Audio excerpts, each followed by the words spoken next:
Hello, my name is Terry Johnson. I'm a bioengineering lecturer here at UC Berkeley. Today I'd like to talk about responsible conduct in synthetic biology. Now, why does synthetic biology require its own consideration of responsible conduct? Let's consider what innovations challenge traditional models of biosafety. Gene sequencing is becoming less expensive and faster, meaning that there's a tremendous amount and an increasing amount of genetic information. This genetic information is disseminated on the internet, meaning that it's available both to researchers and the public. Gene synthesis technologies are also becoming faster and less expensive, and capable of producing larger and larger segments of genetic material.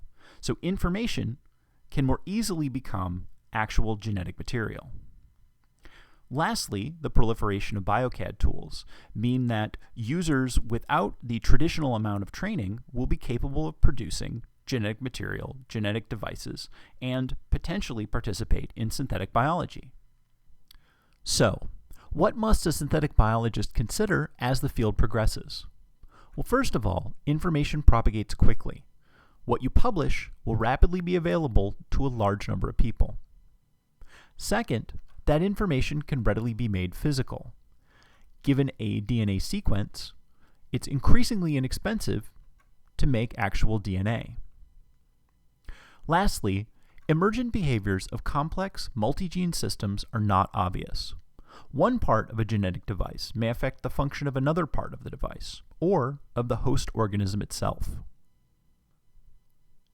To be a responsible member of the synthetic biology community, we need to share information responsibly, share materials responsibly, design and build responsibly, and communicate with peers, agencies, and the public responsibly. What about the sharing of biological materials? Here, we can be guided by the International Gene Synthesis Consortium, or IGSC.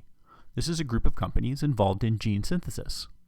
They've come up with the following guidelines: screen orders, screen customers, keep records, and report inappropriate orders. So, before sharing biological material, ask yourself the following. 1. Is the material safe with minimal potential for dual use? 2. Does the request come from a lab certified to work responsibly with the material?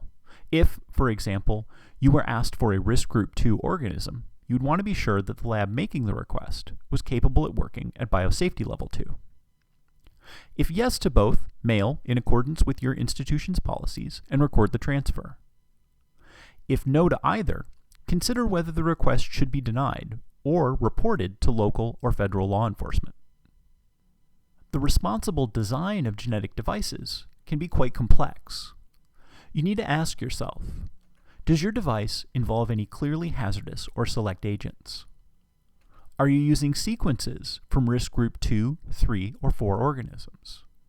You must also ask yourself, are there context-specific risks? And what is your containment strategy? What do we mean by context-specific risks? Well, we have to consider the context of a genetic device, the parts working together, and the fact that it's present in an organism. Let's take a look at an example. This is what's called a payload delivery device.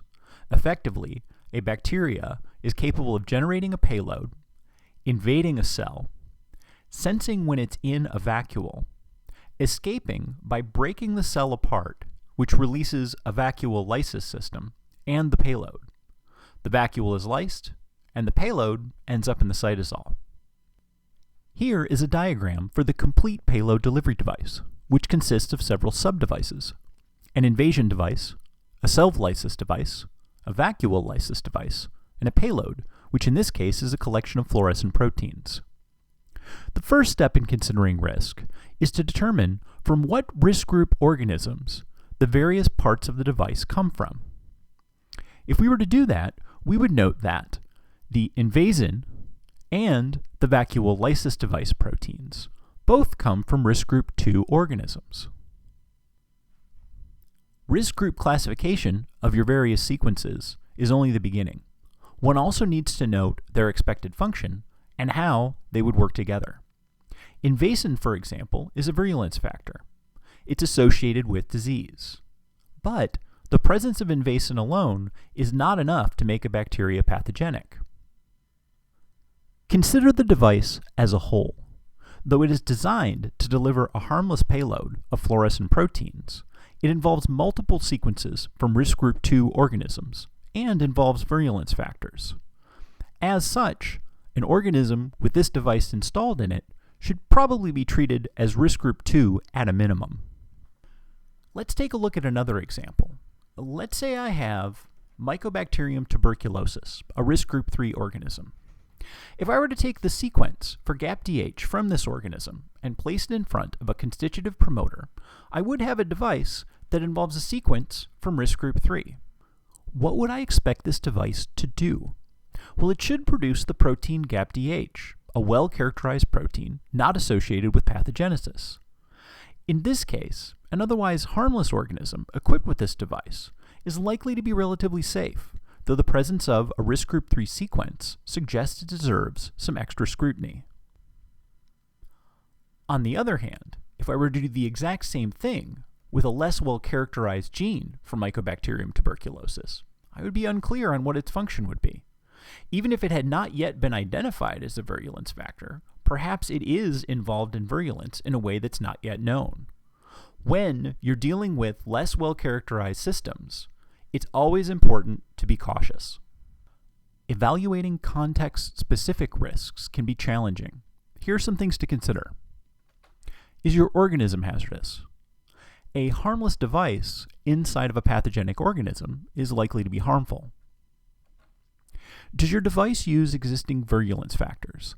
These are associated with, for example, immunosuppression, immunoinvasion, or colonization of a host.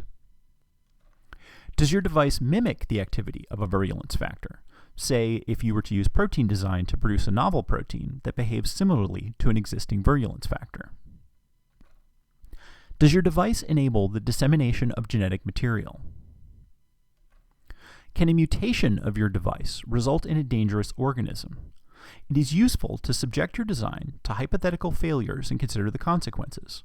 Ask yourself, if any piece of a genetic device failed to function, what would happen?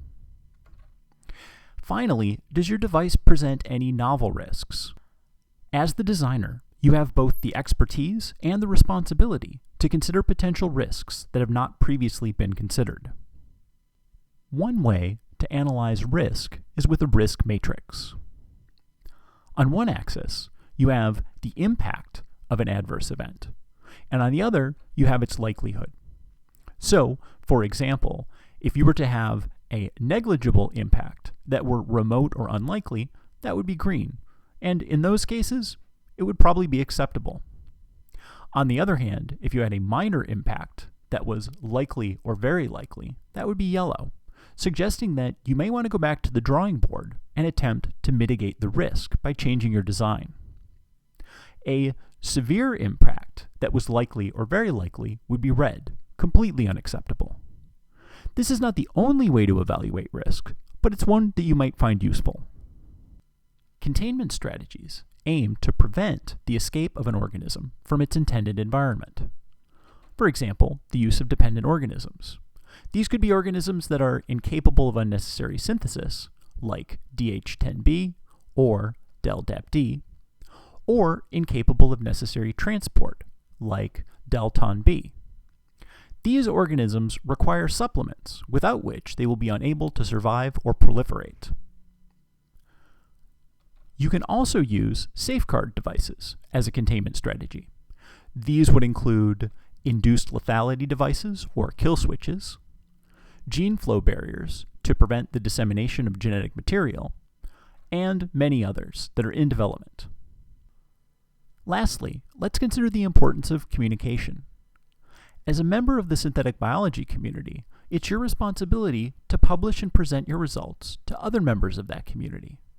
But you must also be a conscientious representative of the field to policymakers and members of the press. Lastly, engage with others, helping to inspire the next generation of synthetic biologists. In summary, be aware of the challenges to traditional models of biosafety, and the best practices for sharing genetic information and materials. Likewise, consider how to evaluate and minimize risk in your projects, and your responsibilities as a member of the synthetic biology community.